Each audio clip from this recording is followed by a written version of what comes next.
শতকরা সংযুক্তি নির্ণয়। শতকরা সংযুক্তি আসলে বিষয়টা কি? এই যে একটা যৌগ আছে যেটাকে আমরা বলি তুতে কপার সালফেট আর 5 অণু পানি, এই যে 5 অণু পানি। তো এই টোটাল যৌগটায় প্রত্যেকটা মৌল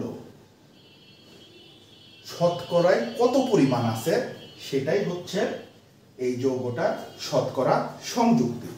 তো এটার একটা স্পেশালিটি হলো এটা সবগুলোর চাইতে ব্যতিক্রম। কেন ব্যতিক্রম?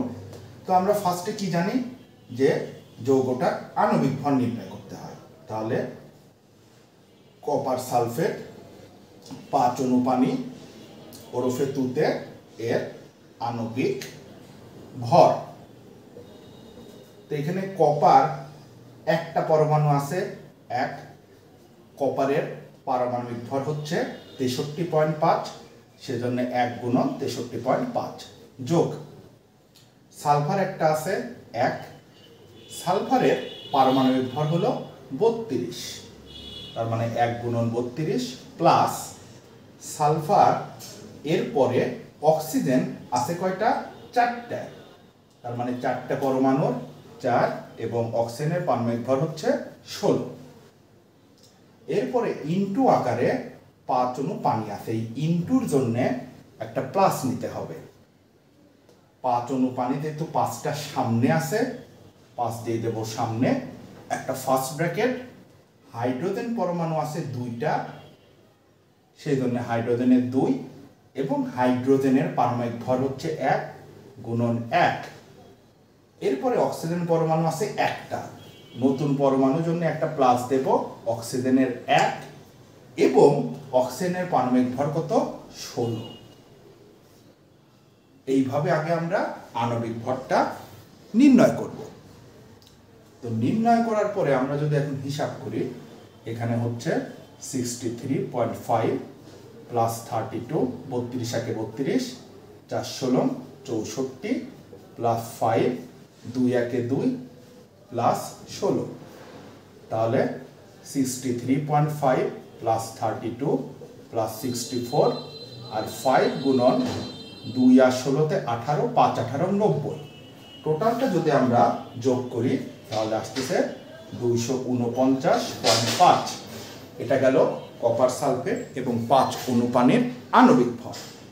এইবার যেহেতু শতকরা সংযুক্তি নির্ণয় করতে হবে, তার মানে এবার আমরা নির্ণয় করব কপার এর শতকরা পরিমাণ। তো যখন আমরা এর শতকরা পরিমাণটা নির্ণয় করব, কপার কয়টা ছিল? 1টা, সেজন্য 1। কপারের পারমাণবিক ভর কত? 63.5, সেজন্য দেব 63.5 ডিভাইডেড টোটাল আণবিক ভরটা কত? 249.5 গুণন 100%। এবার যদি এটা আমরা ক্যালকুলেশন করি তাহলে 63.5 গুণন 100 ভাগ 249.5 আমাদের আসতেছে 25.45%।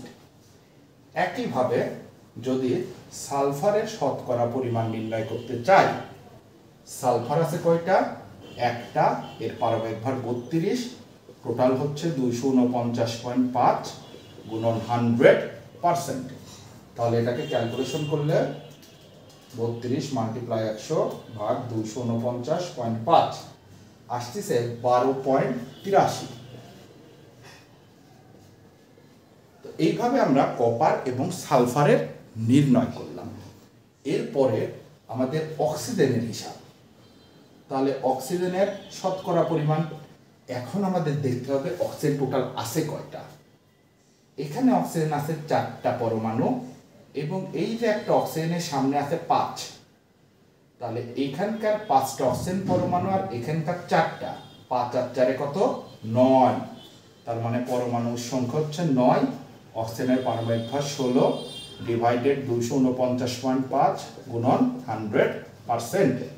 তাহলে এটাকে যদি ক্যালকুলেশন করি 16 গুণন 9 গুণন 100 ভাগ 249.5, 57.71%। এরপরে যদি আমরা হাইড্রোজেনের শতকরা পরিমাণটা নির্ণয় করি, তাহলে হাইড্রোজেন এই জায়গায় দেখা যাচ্ছে 2টা এবং তার সামনে আছে কয়টা, 5টা, তাহলে 5 দুগুণা কত, 10টা হাইড্রোজেন পরমাণু। সেজন্য সংখ্যা আগে 10 দিয়ে দিলাম এবং হাইড্রোজেনের পারমাণবিক ভর কত, 1। আর টোটাল যদি আমরা ভরটা বসায় দেই 249.5 গুণন 100%, তাহলে এখানে আমাদের বের হচ্ছে 10 গুণন 100 ভাগ 249.5, তাহলে 4.008%। এই হয়ে গেল টোটালি শতকরা সংযুক্তিকার কপার সালফেট এবং 5 অণু পানি। তো এখন এই যৌগটার একটা কাহিনী আছে। শতকরা সংযুক্তি বলতে কিন্তু আমরা বুঝি মোট 100% হতে হবে যোগ করে। তো আমরা যদি এগুলো একটু যোগ করি, 4.008 প্লাস 57.71 প্লাস 12.83 প্লাস 25.45, তাহলে যোগ করে আমরা মোটামুটি পাচ্ছি 99.99%। তার মানে টেন্স টু কিন্তু আমাদের 100%ই হয়ে যায়। তো সেই জন্য আমাদের মনে রাখতে হবে যে কোনো যৌগের যখন আমরা শতকরা সংযুক্তি নির্ণয় করব, মোট আমার কিন্তু 100%-এর মধ্যেই থাকবে।